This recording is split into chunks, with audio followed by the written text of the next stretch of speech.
BTech में job नहीं लगी और एमटेक करने के बाद लग जाएगी, this is an incomplete truth. तो फिर पूरा सच क्या है?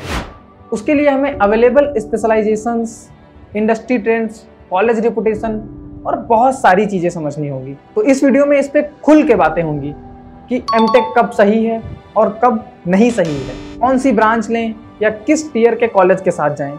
तो चलिए सब कुछ डिस्कस करते हैं सिर्फ एक वीडियो में।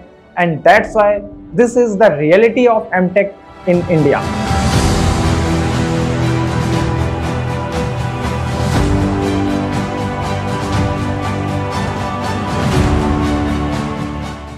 जो पहला क्वेश्चन आता है वो ये होता है कि आपको एमटेक के लिए कब जाना चाहिए। देखो, अगर आपका गोल रिसर्च है तब तो आपको एमटेक, एमएस या पीएचडी के लिए जाना ही पड़ेगा। लेकिन अगर आपका गोल सिर्फ प्लेसमेंट है, जो कि 90+% लोगों का यूजुअली होता भी है, तो सबसे पहले आपको देखना है कि आपके बीटेक कॉलेज की रेपुटेशन क्या है। सो अगर आपका बीटेक कॉलेज टियर 1 या टियर 2 है और वहां पे 8+ CTC के साथ कंपनीज विजिट करती हैं, तो मेरा सजेशन यही रहेगा कि आप बीटेक में ही प्लेसमेंट लेने का ट्राई करें और एमटेक के लिए जाना बिल्कुल जरूरी नहीं है। 2 साल का इंडस्ट्री एक्सपीरियंस ज्यादा मैटर करेगा। लेकिन स्टिल अगर कॉन्फिडेंस है कि नहीं मेरे को तो एमटेक ही करना है, तो आप जा सकते हैं। मतलब अगर आपने गोल ही बना रखा है कि मैं एमटेक के बाद जॉब में जाऊंगा, then there is no issue. लेकिन हाँ, अगर प्लेसमेंट मेन गोल है और बीटेक में कंपनीज आ रही हैं तो आप वहां के लिए प्रिपेयर कर लीजिए। 2 साल एमटेक में देने से बेटर है कि आप 2 साल इंडस्ट्री एक्सपीरियंस गेन करें। So based on these facts, अगर आप एमटेक के लिए जा रहे हैं तो फिर आप गेट के लिए प्रिपेयर कर सकते हैं। गेट प्रिपेयर करने की बात शुरू हुई और यहीं से हमारा दूसरा सब क्वेश्चन निकल के आएगा कि कॉर्पोरेट जॉब या फिर पीएसयू। और टायर 3 कॉलेज के बच्चों के लिए ये क्वेश्चन और ज्यादा इंपॉर्टेंट बन जाता है, क्योंकि उनके कॉलेज में तो बस वही 3-4 LPA का ही प्लेसमेंट देने कंपनीज आती हैं। तो उनको तो समहाउ गेट या फिर गवर्नमेंट जॉब या फिर एमटेक किसी ना किसी एक अल्टरनेट ऑप्शन में जाना ही पड़ेगा। सो लेट्स से कि एक टियर 3 कॉलेज का बच्चा डिसाइड करता है कि उसे गेट देना है, देन उसको ऐसा ट्राई करना चाहिए कि उसकी पीएसयू वाली रैंक आ सके। तो पीएसयू वाली रैंक आने से क्या होगा कि अगर पीएसयू मिल गया तो फिर क्या ही बात है, और अगर नहीं मिलता है तो एमटेक के दरवाजे आपके लिए खुले रहेंगे। क्योंकि अगर पीएसयू मिल रहा है तो एमटेक के लिए बेस्ट कॉलेज तो वैसे भी मिल ही जाएगा। आप पीएसयू या एमटेक ये आप गेट एग्जाम के बाद आराम से सोच सकते हो।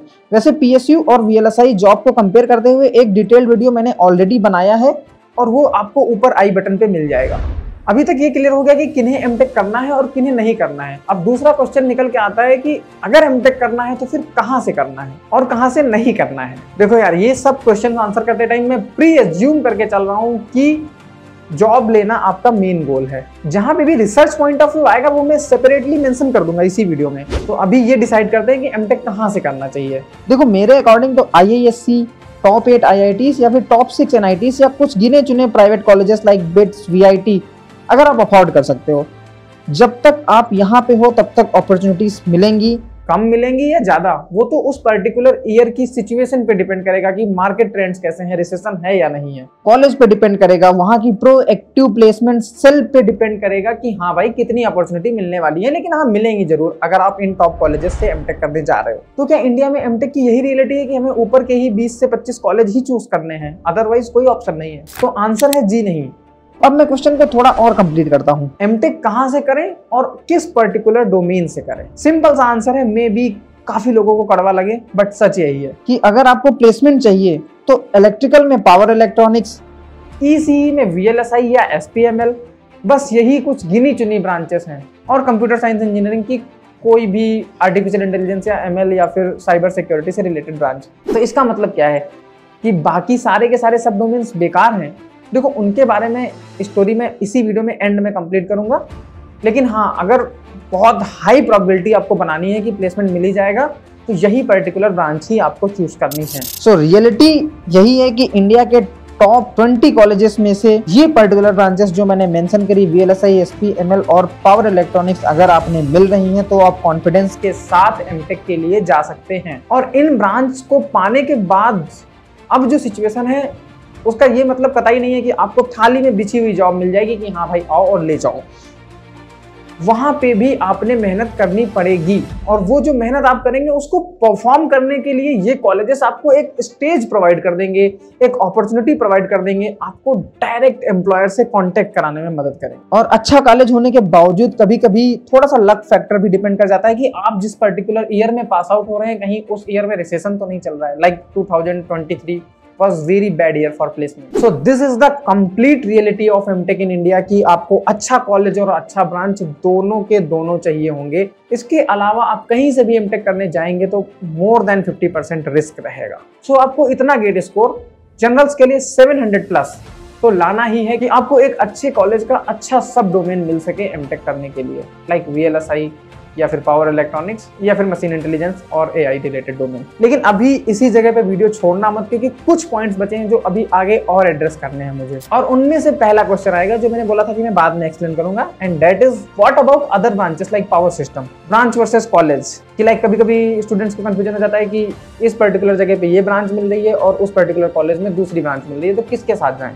देखो यार, इलेक्ट्रिकल की पावर सिस्टम और ECE की इंस्ट्रूमेंटेशन वाली ब्रांच आपको शायद से ही लेनी चाहिए, मतलब अपने रिस्क पे। अगर आपको रिसर्च करनी है तो लो, एल्स प्लेसमेंट के लिए मतलब मैं स्ट्रेट अवे ना करूंगा, बाकी आपका रिस्क है। क्योंकि अगर बहुत बड़ा कॉलेज लाइक IIT बॉम्बे आपको मिल रहा है पावर सिस्टम से, तो शायद आपको जो पावर सिस्टम में कुछ कोर जॉब्स हैं वो मिल जाएं, अदरवाइज इन जनरल आपका कटने ही वाला है। अब बची हुई ब्रांचेस जैसे कि control system, communication, signal processing, ये मीडियोकर ब्रांचेस हैं और एक कंफ्यूजन लेके आती हैं साथ में। जैसे कि हर साल मेरे पास एक क्वेश्चन आता है कि ट्रिची VLSI और IIT बॉम्बे कम्युनिकेशन, या फिर NIT राउरकेला VLSI और ट्रिची कम्युनिकेशन, या फिर Trichy power electronics versus Rourkela VLSI, IIT Kanpur communication versus Trichy VLSI, IIT Kanpur control system versus Trichy VLSI।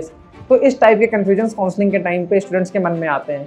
Since scope पहले होता है, CCMT बाद में होता है, तो इवेंचुअली स्टूडेंट कंफ्यूज हो जाता है कि अब वो क्या चूज करे। तो यहाँ पे आपको अपने आप से एक सवाल पूछना पड़ेगा कि क्या आप दूसरी स्पेशलाइजेशन की एकेडमिक्स संभालते हुए, मतलब वहाँ पे भी आपको 7+ CGPA लेके आना है और साथ ही साथ VLSI या ML जैसी ब्रांचेस की प्रिपरेशन करनी है फॉर प्लेसमेंट, तो क्या आप वो कर सकते हो? मतलब आप दो चीज़ें एक साथ हैंडल कर सकते हो कि एक तरफ आप IIT जैसे IIT के टफ करिकुलम में आप उनकी एकेडमिक्स भी संभाल रहे हो और साथ ही साथ किसी दूसरे डोमेन की प्रिपरेशन कर रहे हो। तो अगर आप ऐसा कर सकते हो तो फिर आप अच्छे कॉलेज के साथ जा सकते हो और ब्रांच कॉम्प्रोमाइज़ कर सकते हो। एल्स आपको ब्रांच कॉम्प्रोमाइज़ नहीं करनी चाहिए, भले ही कॉलेज कॉम्प्रोमाइज़ हो जाए। और दूसरा ये होगा कि कम्युनिकेशन आप इसलिए चूज कर रहे थे कि आपको कम्युनिकेशन के कोर में ही जॉब करनी है।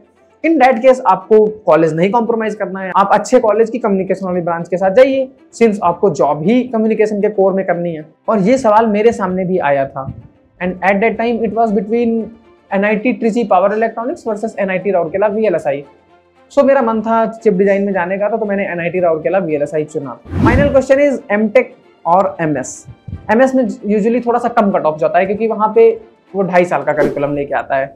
So the answer is certainly अगर MTech में सिमिलर ब्रांच मिल रही है तो MTech is better, because MS is kind of more research oriented field, और MS में आपको 2.5 साल तो लगने ही है, कभी कभी 3 साल भी लग जाते हैं। तो वहाँ पे 1 साल का रिस्क और आता है कि आपको उस साल भी पढ़ाई करनी होगी, जॉब नहीं कर सकते आप, और सबकी फाइनेंशियल कंडीशन ऐसी नहीं होती है कि वो 1 साल और अफोर्ड कर सकें। सो अगर research is not the aim, या फिर कुछ बहुत ही अच्छी ब्रांच मिल जाती है MS में ओवर MTech और बहुत ही अच्छा कॉलेज भी मिल जाता है, then you can think of MS, otherwise MTech is better. So this represents the complete picture of MTech in India. इसलिए आंख बंद करके MTech करने नहीं चले जाना है, अपनी जरूरत समझो, कॉलेज का सोचो, स्पेशलाइजेशन क्या मिल रही है उसको देखो और फिर डिसाइड करो, और साथ ही साथ अपना इंटरेस्ट क्या है वो उसका भी ध्यान रखना। बाकी यार मेरी VLSI जॉब प्रिपरेशन आप इस वीडियो में देख सकते हो, और मिलेंगे अगले वीडियो में कुछ ऐसे ही करियर ओरिएंटेड टॉपिक के साथ जो कि आपके सामने सच रख सके और आपको आपके करियर के लिए एक डिसीजन लेने में मदद कर सके।